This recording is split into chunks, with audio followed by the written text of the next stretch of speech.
I'm Maurice Russo. I'm an investor here at Lerer Hippeau. We're a very active early stage pre-seed and seed focused firm here in New York. We got started here about 15 years ago. Our heritage brand, in a sense, was thought of a little bit more in the consumer sense, just because, especially at the time, some of our early portfolio companies were companies that people, never really thought of as traditionally venture-backed type of companies, like Warby Parker and sunglasses or Casper and mattresses and so on. But we've really always had a generalist approach. We still have that formula today. Really just focused on finding founders before they're famous. I definitely have a very untraditional path to venture. I went to school in DC at GW.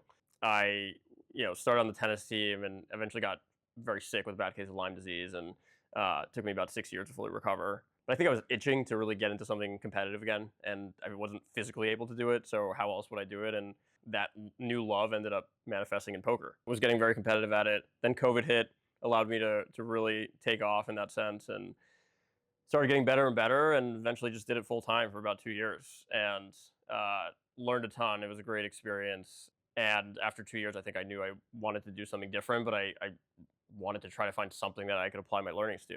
And at the time, I was really starting from step one. I had never done an internship in anything. I was very 0 to 100 from tennis into poker, and kind of didn't know what was next, didn't know where to start, didn't know how to apply to jobs. But then eventually found venture and kind of got my next passion. And I just said to myself, I have to find a way to do this. Poker is a lot more like venture than people think. The math behind specifically playing poker tournaments, especially, is actually very, very similar to the early stage venture model. When I would play tournaments, if I played, let's say, 100 tournaments, even the best players in the world should only expect to make money in about 20 to 25 of them, and then out of those, all of their money is really coming from the 3 or 4 out of those that they either win the tournament or come in second place and make 100x, 200x on their investment. I'm sure to those who like venture, that sounds pretty similar to the venture model, right? The power law of returns, where a lot of times it's just 1 or 2 portfolio companies out of the entire fund that really carries all the weight.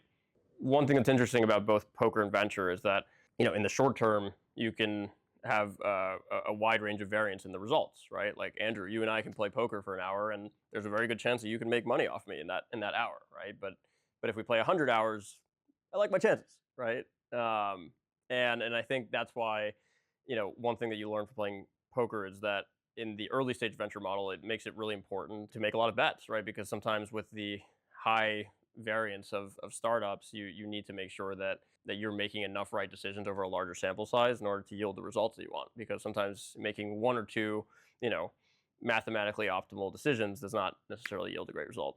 So I think in poker, there is what's called game theory optimal, which is basically the mathematically correct decision. And then there's exploitative, which is a little bit more relying on your gut.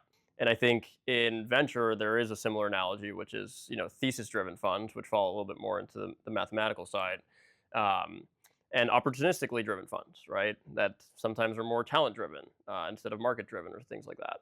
And I think historically, you look back at, some of the most successful funds ever, and there are funds that fall into both buckets, right? So I don't think there's really a right or wrong answer to how to approach it. But what I think all of the best funds and poker players have done the best is that they've tapped into their style at a level that's extremely high. So I think it's really just about finding what is really authentic to the way you like to invest or the way you like to play poker, but doing it in a way where you have the best possible results as a result of tapping into the way you think is best suited to your style. At Lerer Hippeau, I think we're much more in the opportunistic bucket.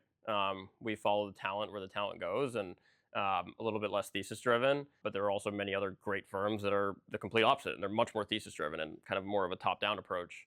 And what you learn from looking at some of the returns of the best funds ever is that they fall into both buckets, right? And I don't think there's really a right or wrong answer of how to approach that, and I don't think there's a right or wrong way to play poker, but the best players tend to kind of find their style and their niche and where they fit into those 2 buckets, but perform at a very high level in terms of the decision-making process as a result of their style.